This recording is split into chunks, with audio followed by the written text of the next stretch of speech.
the genocide in Rwanda as to how it compares and also contrasts to what we've learned about the Holocaust. So today, you guys are gonna get split up into groups and you're gonna start to dig a little bit deeper into the packets that you have been assigned. And I have prescribed the groups. Don't worry, the kids that you are working with, you are not marrying them, you are simply working with them for 40 minutes. Okay, that's all. No marriage assigned.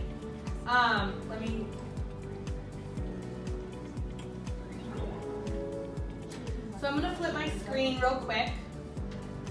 I wanna kind of breeze through the directions so that, what's that? Oh.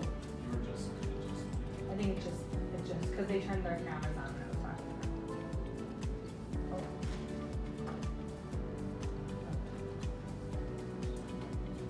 Oh. Okay, so I am going to show you what you guys will have access to in Classroom under our Relevant Global Issues unit. I have attached the working document that you guys are all actually going to have access to, okay? So what you're going to do is you have all 5 packets in front of you. There's going to be 5 groups, okay?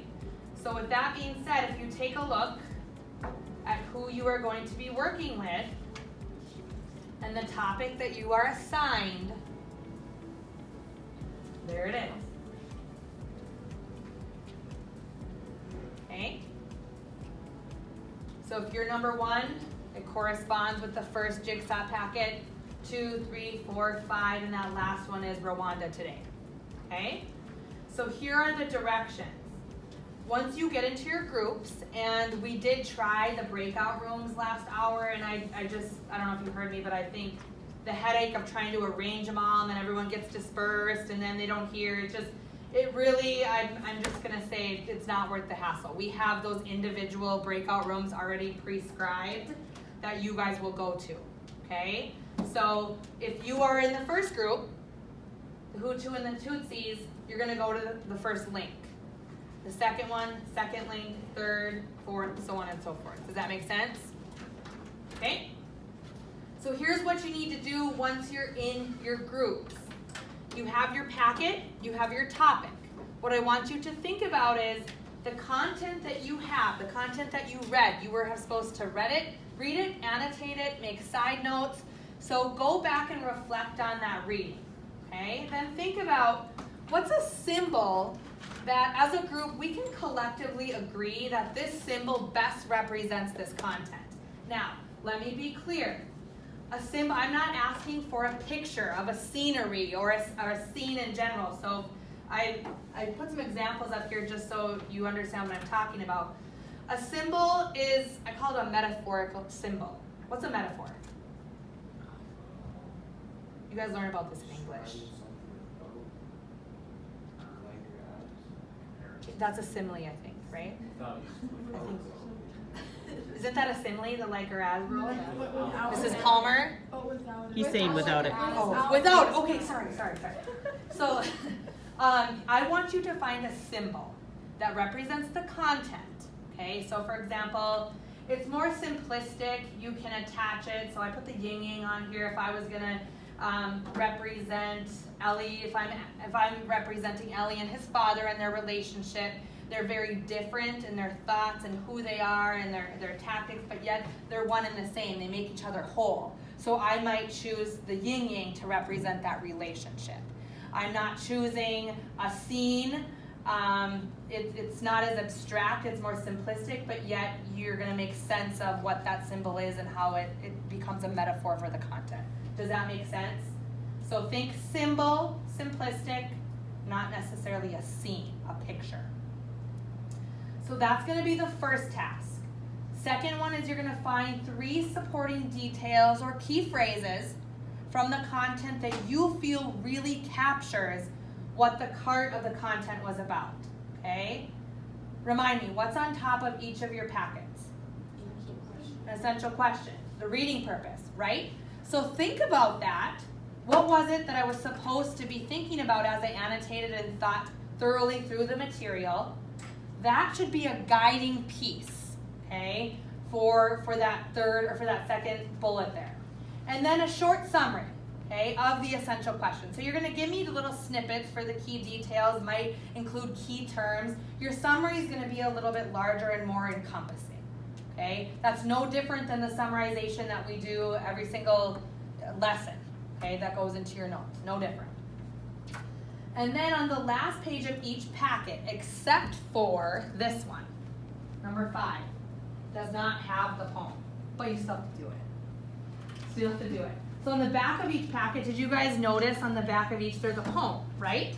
So I want you to think about, number 1, who's writing that? So it might entail a little bit of further research and investigation. And what does it mean? What is he trying to get across? What's the essence of that poem? Okay, so that will go onto your slide as well. And then lastly, I've included a small TED Talk from a Rwanda genocide survivor who talks about her story. And I want you to think about, it's about 11, just shy of 12 minutes. I want you to watch it, and I want you to pick out what was the most powerful thing she stated in that talk. What really popped out at you? What quote can you place on there that you'd be prepared to talk about tomorrow? Okay? So be prepared to talk through it and why it stood out to you. Okay? So each of you have access, editing access, and I've embedded the TED Talk here so you can see it there. Oh, and it's gonna play.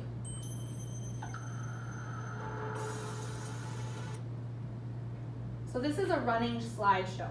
So group 1, if you have the Hutu and the Tutsis, I've placed the essential question there, matches at the top of each of your packets, and you'll get 2 slides to put your symbol, to put your key details, your keywords or phrases, okay, the interpretation of the poem, and then the quote that stands out from that TED Talk.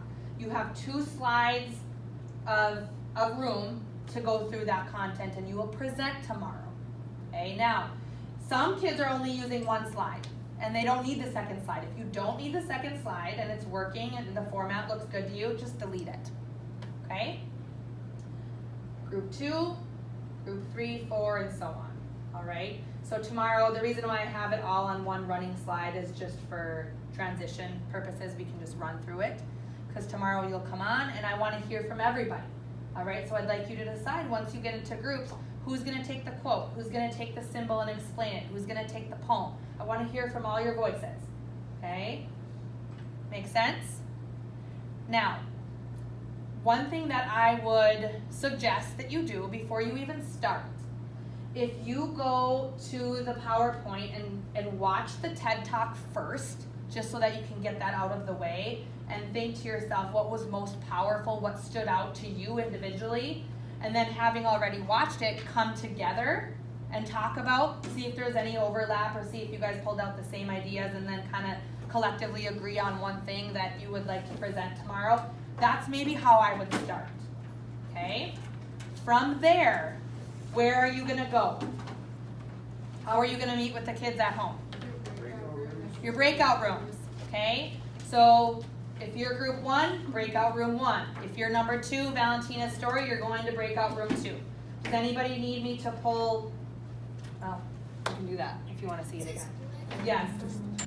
This underlined it because it's just kind of like, oh, they've improved, and then we change like the mood, you know, and we change it to, oh, but they're still failing, like we still need to improve. Page 2, the 4th paragraph, it says improves their education and an end to poverty are the most effective ways. Yeah. So I could do the summary. Because I think if I just go paragraph by paragraph, I can do that. I don't know, could you have anything you want to do? I mean, I'm looking at the supporting details. I'm just trying to figure out what is mainly brought up. Yeah. I mean, it's kind of like all I over think the place. it's their like, I think the main part of like what they're trying to get at is like the recovery Right. of like the country after the And genocide. then there's just a little part about how like it ended, and then that they still need to like get better, and what is it, the UN needs to make more progress. So For the progress, we have to include something about how their economics improved, their life expectancy improved, improve stuff like that. Yeah. So if we get a quote from that part, and then we get a quote from how the United Nations is still struggling a little bit, and maybe one about, I don't know, somewhere in the end, so you just kind of get all of them. Yeah. So if you want to do that, Mika, and I can try to work on that. and I can do something